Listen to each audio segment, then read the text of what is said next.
los hogares y negocios. Debido a las altas inversiones para construir esa infraestructura, ninguna otra empresa puede competir de manera efectiva, ya que le resultaría demasiado costoso y redundante. Identifican cuál es el desequilibrio, perdón, la falla de mercado de este ejemplo, de este caso.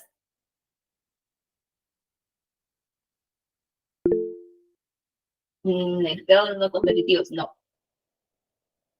Rendimientos crecientes de escala, esa es la correcta. A ver, ¿sí?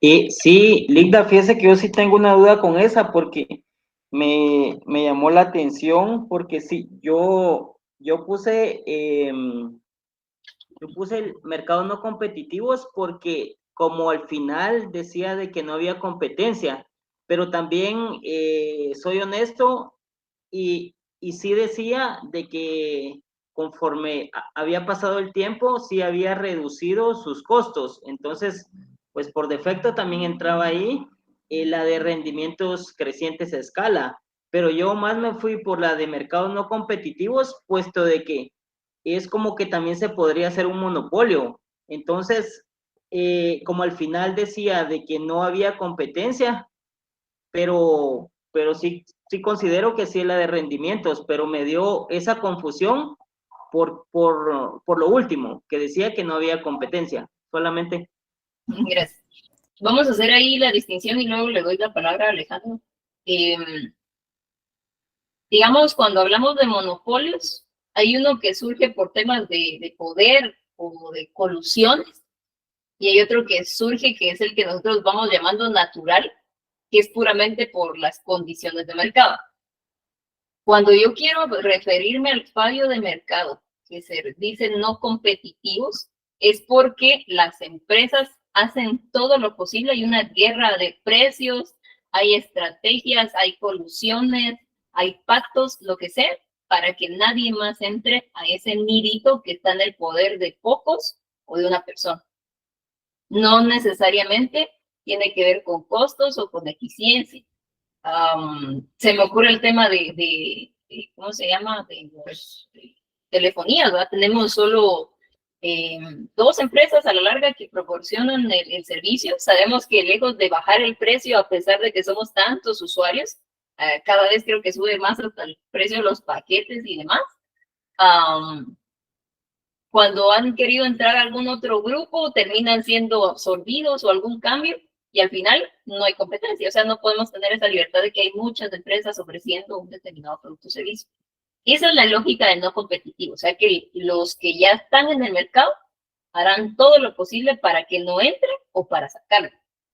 Mientras que la lógica es la eficiencia que tienen el manejo de costos. Y esto se da porque dice, hay una extensa red, o sea, ya le invirtió. Y como hizo esa mega inversión y tiene tal cantidad de tuberías, para él es más barato brindar ese servicio que para cualquier otro. Entonces ahí no es que él vino y dijo, nadie más entra, ¿no? O sea, está bien si alguien entra, la cosa es que los demás no están en capacidad de entrar a ese mercado. Entonces no es un tema de competencia, es un tema de rendimientos que siempre está. Alejandro tenía la mano levantada, no sé si todavía. Sí, licenciada, en este ¿Sí? caso yo coincido con el compañero César, yo también puse rendimientos de escala.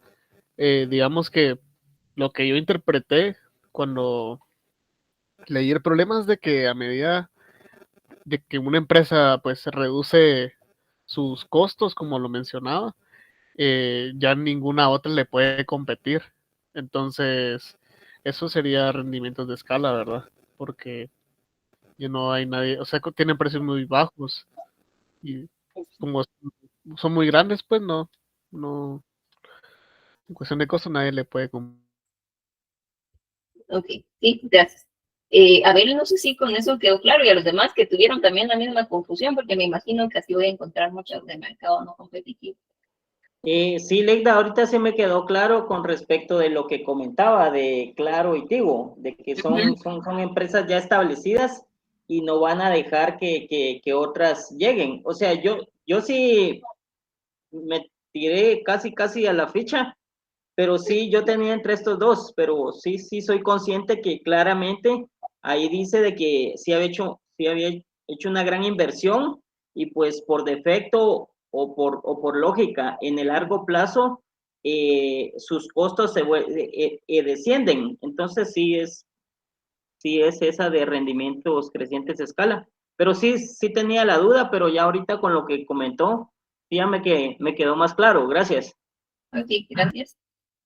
Veamos a ver, aquí hay dos, estas sí varían en cada variante, valga la redundancia. En una les mencionaba el tema de la empresa de bebidas alcohólicas, lanza una campaña publicitaria agresiva, promoviendo el consumo de productos en jóvenes adultos, satisface la demanda del mercado, obtiene beneficios significativos, aumenta el consumo de alcohol, pero como resultado hay problemas sociales, accidentes, violencia, adicciones, entre otros. ¿Qué tipo de fallo de mercado era este?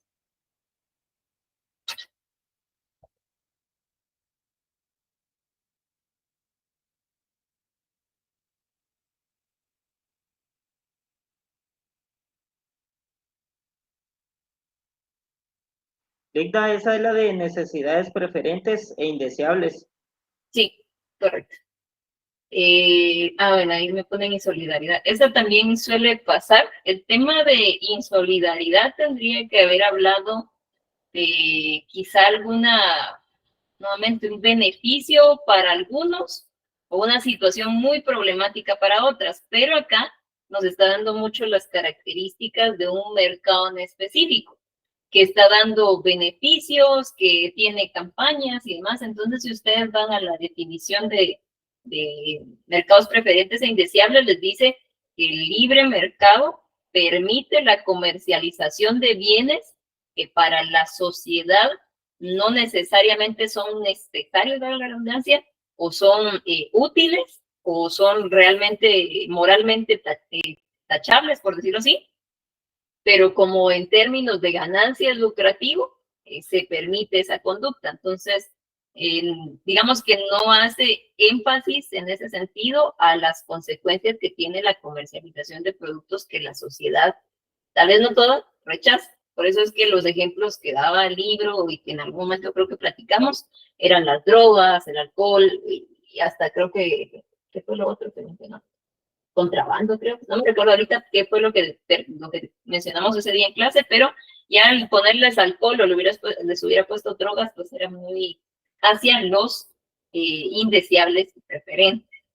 En el siguiente caso, dice, en una ciudad el gobierno local decide adjudicar un contrato para la construcción de una nueva carretera, cuyo dueño es un importante donante de la campaña del alcalde. Aunque había otras empresas con mejores propuestas y costos, la empresa favorecida, gana el contrato sin una licitación transparente. Como resultado, la carretera se construye con sobrecostos y de baja calidad, generando quejas entre los ciudadanos. ¿Qué tipo de fallo era este caso? Yo coloqué ahí que el de fallo en el mercado político, algo así, o imperfecciones en el mercado político. Correcto. Este es un fallo del sector público y era el tema político, por eso es que acá quizá la palabra clave era el tema del alcalde, temas de licitación, entonces habla mucho del sector público y que al hacerlo político pierde el sentido de todo el proceso y la necesidad y costos y la eficiencia y todo lo que vemos de lo que se hablaba del sector público. Sí, ese sería el fallo del mercado político. Dudas aún con el tema de externalidades.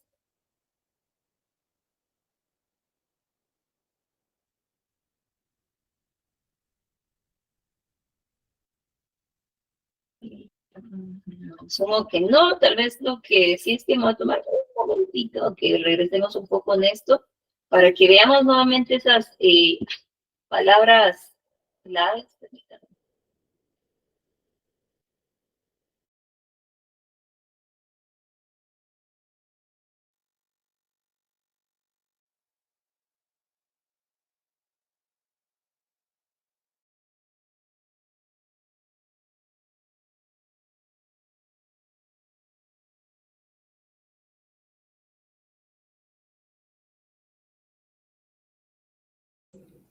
Ligda está en mute. Perdón, gracias. Sí, en el primero, los mercados no competitivos, si ustedes se dan cuenta, está la parte de que los agentes tratan de eliminar a la competencia. Por lo que hablamos, se coluden, se ponen de acuerdo, hay guerras de precios, de lo que sea, pero eliminan la competencia o no los dejan entrar.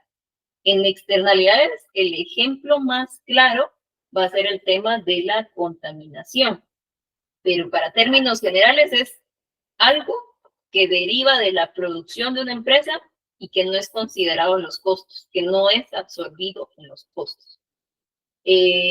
Deficiencia nula de valoración de los bienes públicos, ahí realmente puede ser el tema de que de cualquier servicio o bien público que se pueda ofrecer, que se pudiera haber hablado de la calidad del producto, de la calidad del servicio, no sé, el transporte sobrecargado, los buses que no funcionan o que están bastante deteriorados, qué sé yo, los servicios de salud, que no hay abasto, que no hay camas para los pacientes, cualquier cosa que califique lo que ustedes conocen de nuestro país sobre bienes públicos, pues hubiera entrado en el tema de valoración.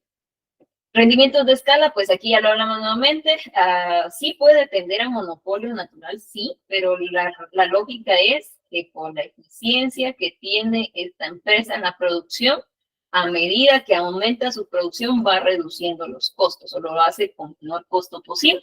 Entonces va a entrar en este tipo de fallo porque sí se tiende a reducir la cantidad de oferentes en el mercado. No nos conviene meter a más, pero sí le damos una cuota de poder a este único oferente por la ventaja que lleva. El tema de distribución de la renta, normalmente dice cualquier tema de pobreza, por ejemplo, podría ser un ejemplo de distribución de la renta, en el que no nos interesa que toda la sociedad tenga una misma asignación, por así decirlo, en los recursos que se generan en el país, sino que a la ley del más vivo, llamémoslo, que es muy poco técnico, ¿verdad? El que produce más va a tener mayor ganancia y no nos importa que haya una enorme brecha entre aquellos que a duras penas consiguen un trabajo o subsisten el día a día, ¿verdad?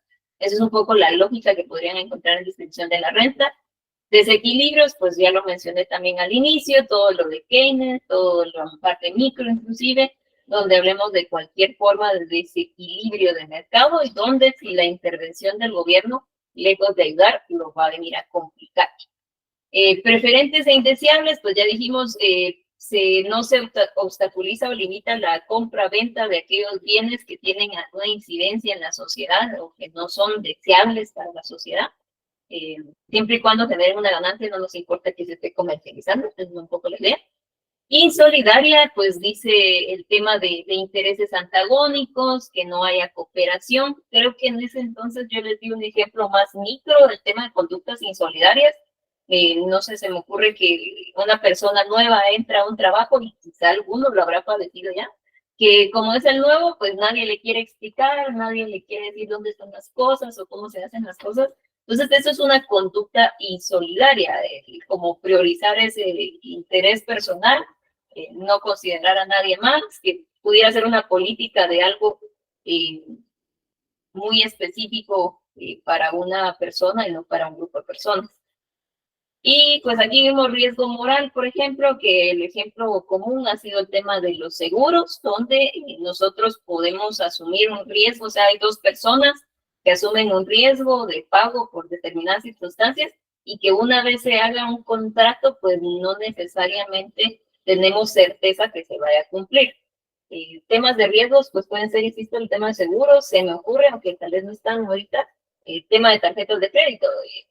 Y bien, pues se espera que inicialmente pues sea para un negocio entre el banco y la persona. Hay personas que pues si cumplen con sus obligaciones, entonces viene el banco y de ahí empieza, si no cumplieran con ellas, a hacer costos excesivos. O por el otro lado, pues las personas que también simplemente se desligan de esas, ¿cómo se llama?, responsabilidades que tienen ante los contratos. Es un poco la lógica del riesgo moral. En el tema del sector público, pues ya mencionamos el del mercado político, entonces ahí dice cuando los intereses del político van a prevalecer por sobre los intereses de los electores o de la población. Acá hablan también de las internalidades porque es la contraparte de cuando el gobierno absorbe entonces parte de esos problemas que generó cierto sector. Y nuevamente pues el tema de los bienes públicos ante temas burocráticos, falta de eficiencia, manejo de costos, etc. Entonces ahí resaltamos nuevamente un poco el tema de las palabras clave que hacen referencia en este capítulo de ese punto. Ahora los casos, pues creo que yo ya les había dicho, me baso en el libro. En los dos casos eran de proceso porque hablan específico, uno era el sector de educación, el otro el sector eléctrico. En el caso, uno de los casos que es el tema de calefacción, política según instrumentos, tenía que decir cuantitativa, cualitativa, sería en este caso cuantitativa. Y esta, como dice también por su dimensión temporal, hablaba de año y medio, entonces tenía que ser corto plazo. En el caso de la segunda, que era el caso del tema de educación y demás, pues era según su nivel de actuación, considerado como una microeconómica, que por su dimensión temporal, al ser de 4 años, ya sería en mediano plazo. Sí, sería en mediano plazo. En el caso del fin que persigue, pues aquí podrían, pues dejé algunas alternativas. El de calefacción, finalmente tendría que ser el de bienestar económico. Y en el, vamos a ver, en el otro, el de educación, pues sí puede ser el de bienestar económico, pero podría haber sido también el de equidad, porque ahí habla que el tema de educación era para que las personas pudieran tener mejores oportunidades más adelante. En los objetivos, pues en el caso de calefacción, pues podría haber sido la distribución de la renta, porque ahí está ayudando a asumir un costo que no lo pueden hacer. O también poder irse a la clasificación de económicos y sociales y colocar que este es un objetivo social. En el caso de educación, perdón, ese es el de educación, distribución de la renta de riqueza y social. Y vamos a ver, en el de electricidad se lo puso de distribución de la renta. Y en los instrumentos, en ambos casos eran instrumentos de política fiscal, porque ambos mencionaban subsidios, gastos, cosas que iban al gobierno a pagar. Esa es un poco la idea. Y con eso, pues, básicamente resolvimos el examen. Sí, Alejandro. Licenciado, una consulta y así como si uno en instrumentos puso un ejemplo, lo que se iba a utilizar, es decir, subsidios, digamos, se les iba a brindar equipo eléctrico con bajo consumo de energía. ¿No estaría bien esa respuesta entonces? Tengo que ver, por eso es que quiero analizarlo así a detalle, ¿no? Y tratar de hacerlo más buena onda al calificar, pero si se recuerdan, yo en clase les dije, yo voy a calificar conforme a los criterios del libro. Entonces, si yo me voy a los libros, como acá el libro, vamos a ver, no lo tengo aquí, no. Entonces, ahí tenían ustedes, incluso les dije, hay cuadritos donde estaban los objetivos, ¿verdad? Hay cuadritos donde estaban los fines, y creo que más abajo hablaba de los instrumentos, no me acuerdo dónde están los instrumentos, pero bajo esa lógica, pues tengo instrumentos de política monetaria, política fiscal, ¿verdad? Política cambiaria, aquí están los instrumentos, ¿no? Monetaria, fiscal, control de tipo de cambio y institucional. Entonces, eso fue tip de una instrucción que se dio en clase para que supieran que ese tendría que ser, o sea, la respuesta que me brinden tendría que haber encajado a esos cuadritos. Hice mucho entonces en esos cuadritos, en el repaso y demás. Si por lo menos identificaron qué onda, o sea, de que aquí abajo están los subsidios, pues seguramente pues, tal vez 1.5 de los 2 puntos que valían, pero no creería que coloque los 2. Tendrá que ver qué tan recurrente fue ese error al ver salón para tomar una decisión, ¿verdad? Pero sí, por eso es que y normalmente sí penalizaría la nota porque tienen que haberse encajado en las clasificaciones. Licenciada, una pregunta, pero el examen decía, ¿cuáles son los instrumentos o cuál es el tipo de instrumento? ¿Qué tipo de instrumentos? Ah, bueno, entonces sí. Sí, ¿qué tipo de instrumentos? ¿Alguna duda adicional?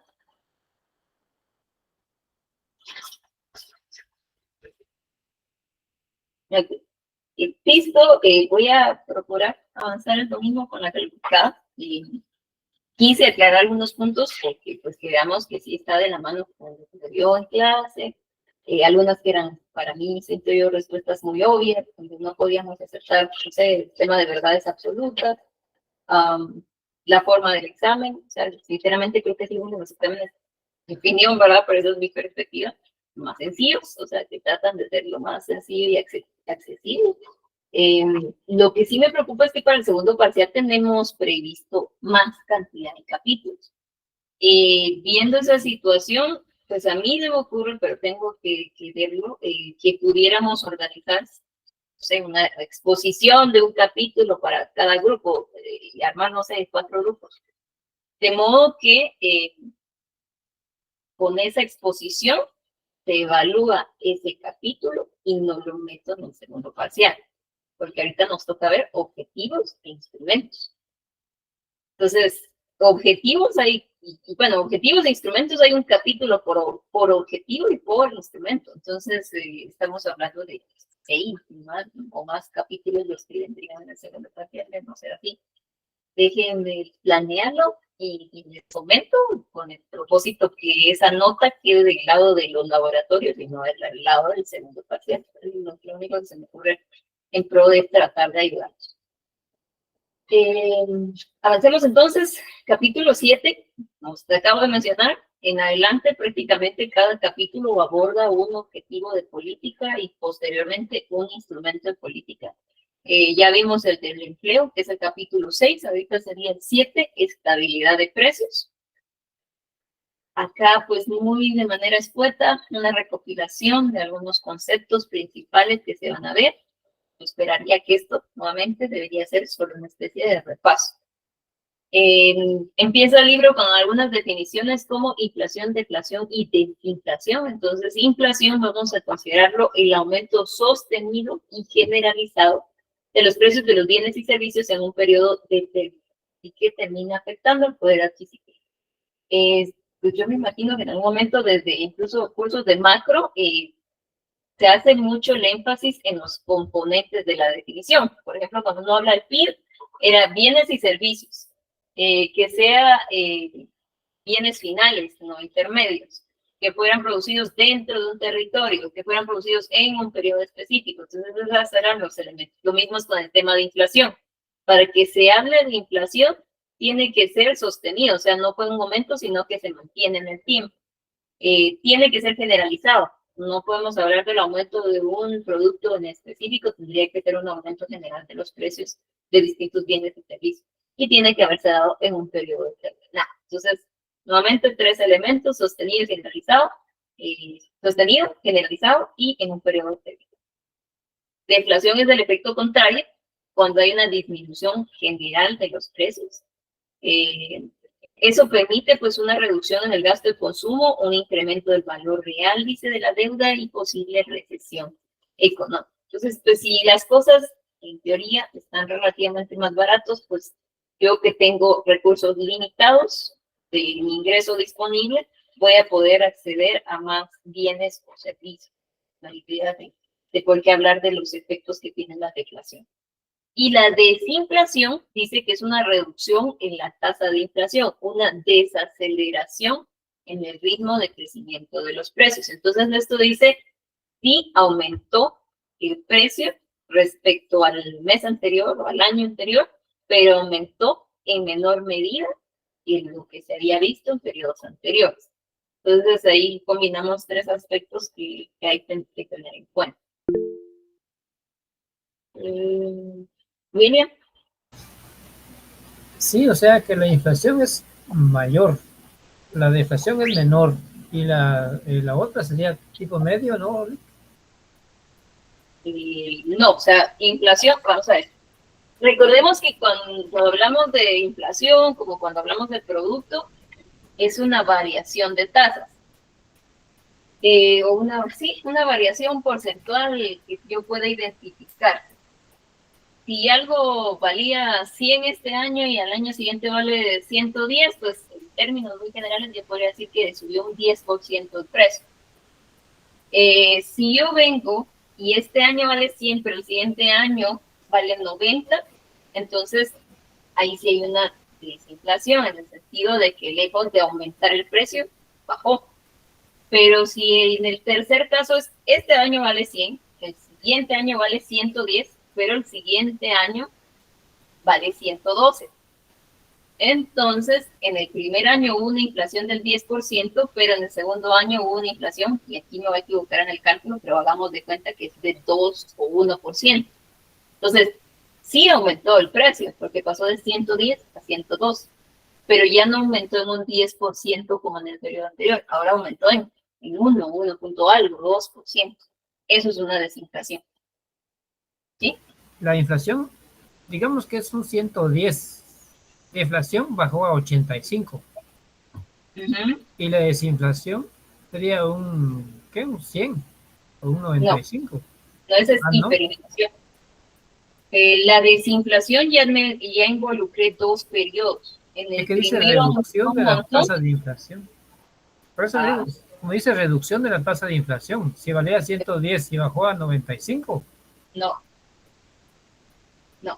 porque ahí está hablando usted de los precios. Si el precio bajó, hay deflación. Yo estoy diciendo que creció, pero creció en menor medida. A ver qué ejemplo micro se me ocurre. Pensemos en el peso, y es solo para que quede claro el concepto. Yo en el 2020 pesaba 114 libras, y ahorita en el 2021 pesé 120 libras. Yo aumenté de peso.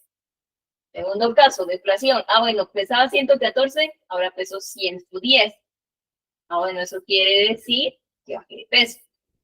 Y en el tercer caso es, pesaba 114, aumenté a 120 en el primer año y aumenté a 121 en el segundo año, perdón. O sea, quiere decir que en el primer año yo aumenté 6 libras y en el segundo año solo aumenté 1 libra. Desinflación es que en 2 periodos consecutivos aumentó algo, pero en el segundo periodo que yo analizo aumentó en menor medida. Pero no es que se redujo, solo aumentó en menor proporción. Y mi hermana había visto que levantó la mano, pero... Sí, licenciada, para ejemplificar tal vez lo de la tasa, William, y solamente como que es que lo que pasa es que la tasa quiere decir el porcentaje. Entonces, entiendo yo que, por ejemplo, de hecho ayer en política estábamos revisando lo de las remesas. Las remesas van a crecer, pero va a haber una desaceleración en el crecimiento. Van a aumentar en dinero, pero va a haber una desaceleración en el crecimiento respecto al año pasado. Correcto. Gracias. No sé si estamos más claros con el concepto, Will. Estamos listos. Gracias. Hacemos. Tiene una mano levantada. Carlos. Lick, ¿podría regresar al anterior, por favor? Sí. Yo entiendo el término de desinflación, reducción en la tasa de inflación. Entonces, como que faltaría otro término o una reducción en la tasa de deflación, ¿no? No, porque sigue siendo inflación. O sea, sí hubo aumento de precio. Digamos, en términos numéricos, la inflación se va a ver como positiva. La deflación se va a ver como negativa. Entonces, la desinflación va a ser positiva, pero va a ser un número más pequeño que el de un periodo anterior. Entonces, nuevamente, lo que se tiene que tener claro es que sí hay inflación, pero no es tan grande como la inflación que vimos antes. En nuestro país se dio, digamos, para cuando se dio, creo que llegó hasta el 9% de la inflación. Y ahorita creo que ronda por el 6%, no me acuerdo exactamente. En ambos casos existe inflación, solo que ahorita tenemos menos que la que teníamos antes. No podemos decir que se redujeron los precios porque si no yo hubiera pasado de un 9 a un -1, por ejemplo, o un -5%. ¿Sí? Licenciada, Sí, Alejandro. Digamos que cuando la inflación, el porcentaje de inflación disminuye, no es que los precios bajen como tal, sino que la variación, ya sea intermensual, fue menor, ¿verdad? O sea, Correcto. o si la variación interanual, solo es que pues no varió tanto. Eso es lo que quiere decir el porcentaje de inflación. Para saber si los precios disminuyen o no, hay que revisar el IPC. Ujú. Sí, gracias, gracias. Y ya para revisarlo les decía, o sea, si la tasa es positiva, es inflación. Entonces, ¿cómo sé si solo es inflación o es desinflación? Porque el número también va a ser en desinflación, va a tener que ser un número positivo, pero menor al que había en el periodo anterior. En cambio, si fuera deflación, la tasa tendría que salir negativa. ¿Okay? Sigamos. Acá, dentro de la recopilación de los distintos elementos que aparecen en el capítulo, vemos también la medición de la inflación. Entonces, eso, insisto, se tuvo que haber visto. Pero acá se hace un poco la referencia. El índice de precios al consumidor, si ya lo mencionaron ahí, mide la evolución de los precios en un conjunto representativo de bienes y servicios que consume un lugar medio. Entonces sabemos que hay una básica y hay una ampliada, y sobre esa base pues definen una cantidad de bienes y estiman el precio al cual se puede adquirir de acuerdo a la cantidad calórica. Recuerdo que era, hubo una modificación, que ahí Werner Salguero hizo incluso conferencia de eso, no recuerdo exactamente en qué varía, creo que es en la cantidad de productos que incluye en la canasta, pero al final pues lo que hacen es verificar precios, comparar precios y compararlo con el porcentaje de gasto que se esperaría para, considerando el presupuesto en términos generales.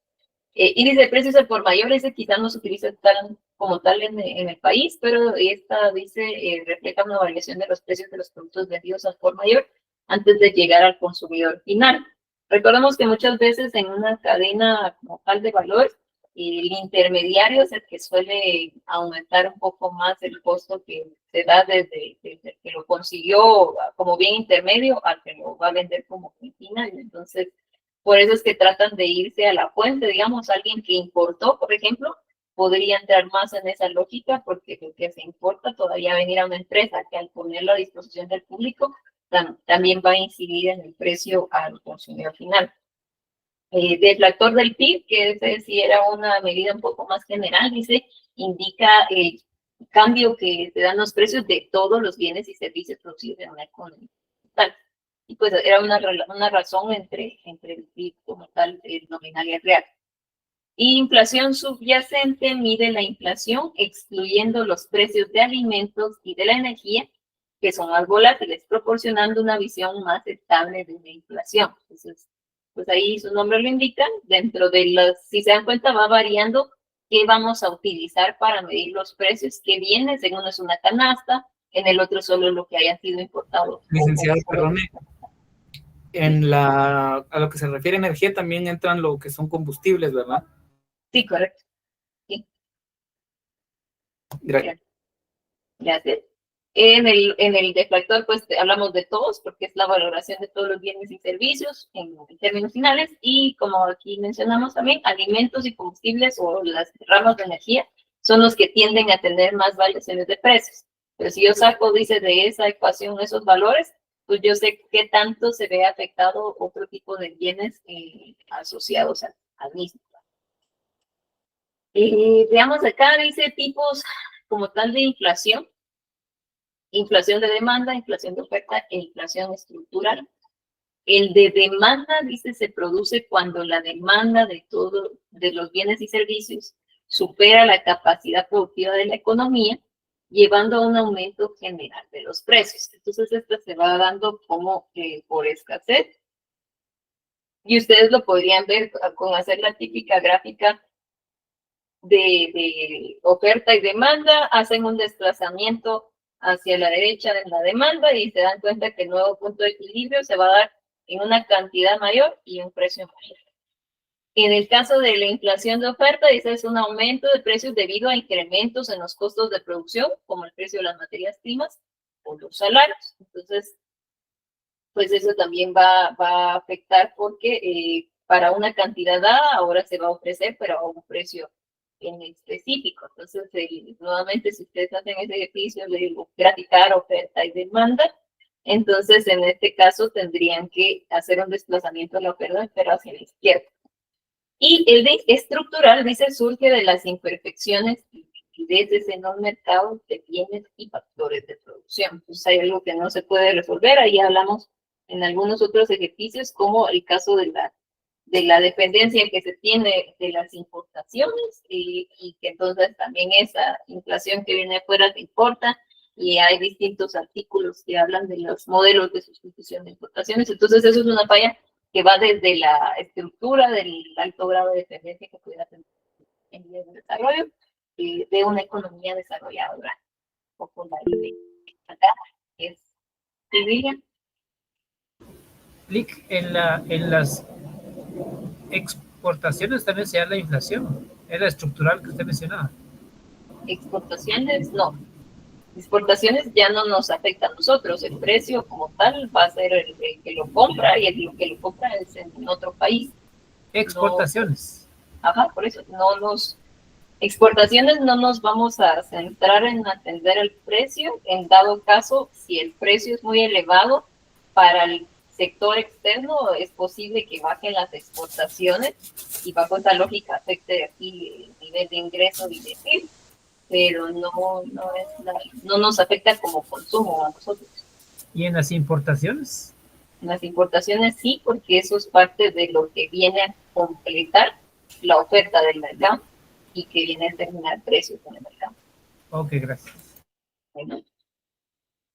Otro concepto relevante del capítulo, curva de Phillips, describe la relación inversa entre la tasa de desempleo y la tasa de inflación y sugiere que un menor desempleo puede estar asociado con una mayor inflación y viceversa.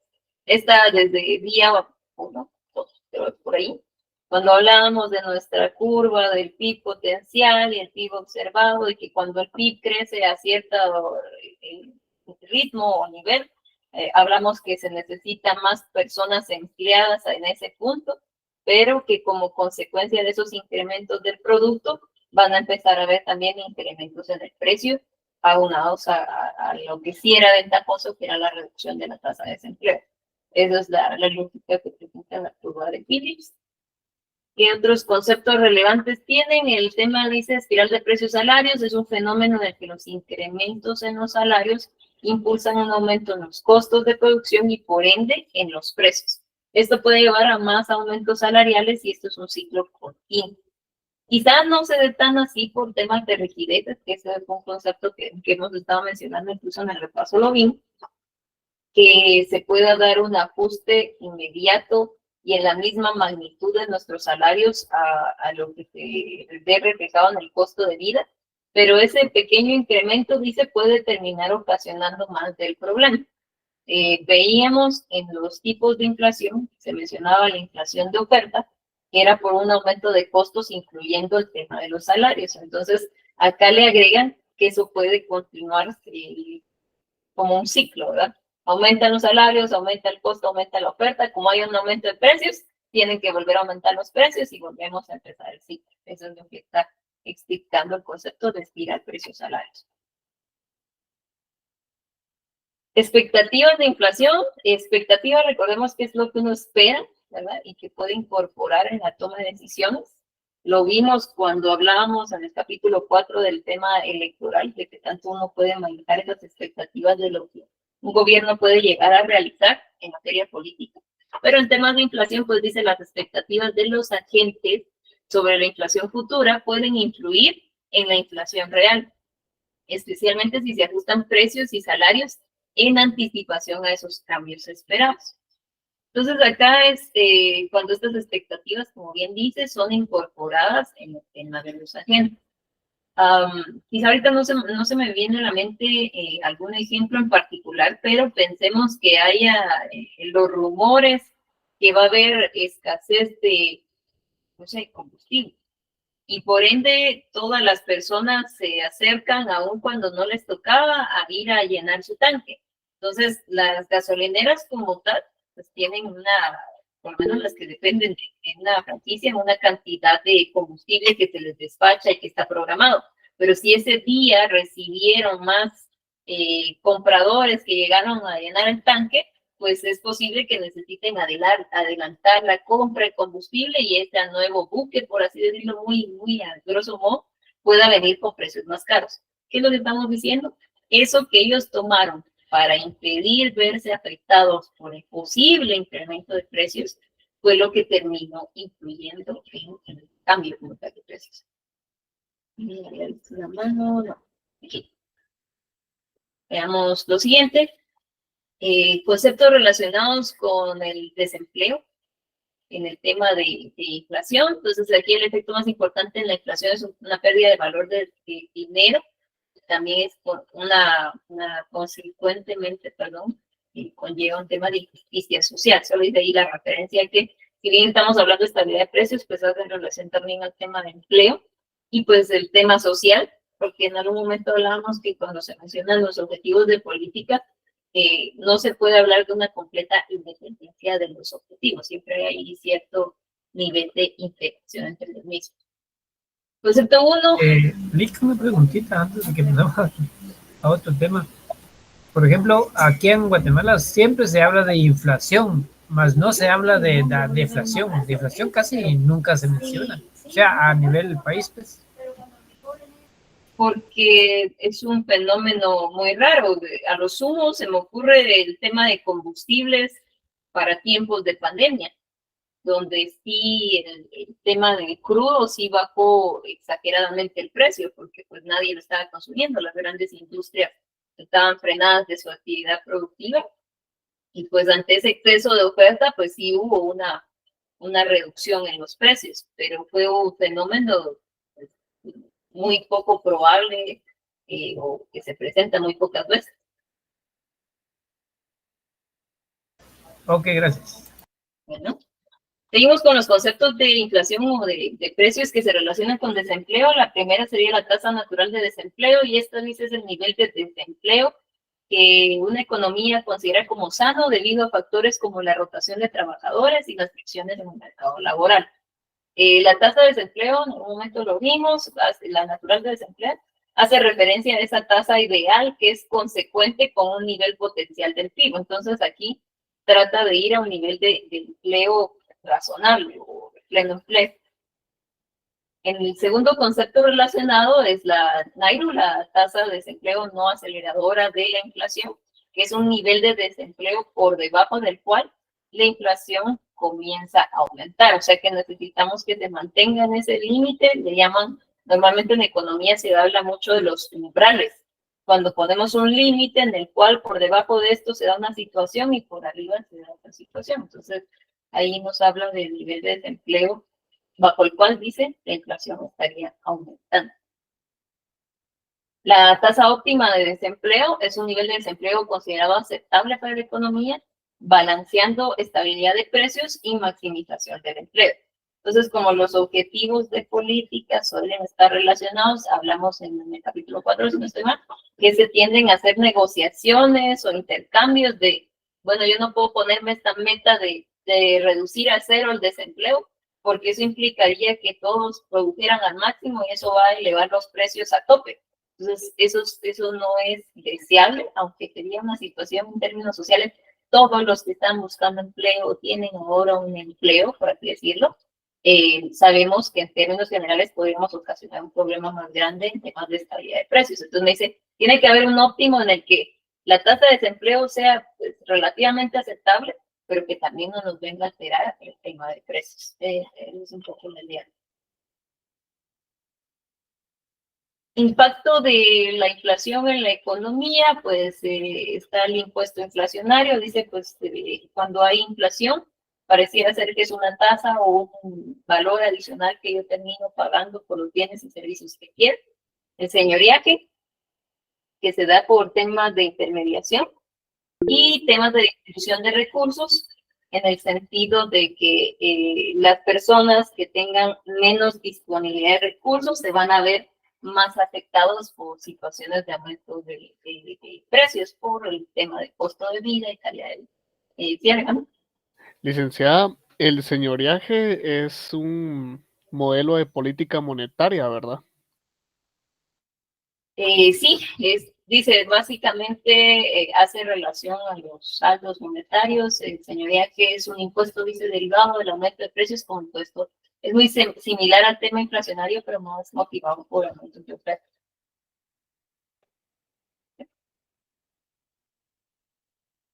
Ok, a la siguiente, estamos por concluir, si no terminaron que los otros. Ok, a ver, 8, casi minutos. Y esos son los conceptos que pues pude rescatar. Obviamente hay más conceptos en la línea que leerlo, pero aquí hay algunos conceptos relevantes que para poder repasar el tema de estabilidad de precios, porque en la medida que tengamos claros todos estos conceptos es donde se puede llegar a entender algunas formulaciones de política o en algún caso, como les toque, no solo para fines del curso, sino que pues en su ejercicio profesional, entender todas las implicaciones de lo que uno propone. Y lo vimos un poco en el debate. Ustedes decían A, B y C, no es que estuviera malo, es que habían otras aristas que había que tener en cuenta para hablar de una propuesta de política. No sé si hay alguna pregunta o comentario de lo que platicamos el día de hoy.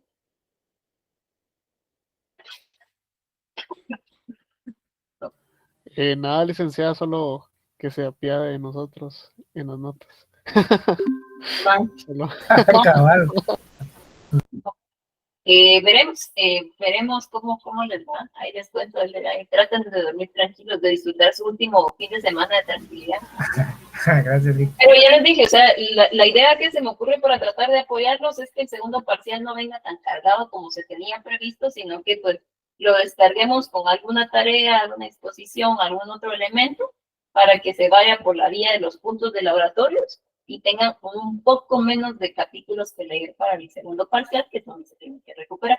Ya el tercero, o sea, al final, habíamos quedado que eso va a ser puramente aplicación. Y ahí es, como en el caso, ¿verdad? Que ustedes vieron, en el caso yo pregunté taxonomía, temas de si es proceso de ordenación, fines, objetivos, instrumentos, y era un caso de un párrafo. Entonces, en el examen final, podría ser más o menos como un caso de esos en el que se hacen preguntas todas relacionadas al caso. Entonces, esa es la meta que ustedes tienen, poder analizar y proponer para final del curso. Ánimos, éxitos, descansen y nos platicamos el día lunes. Gracias, Vic. Pasa buena noche. Buenas noches.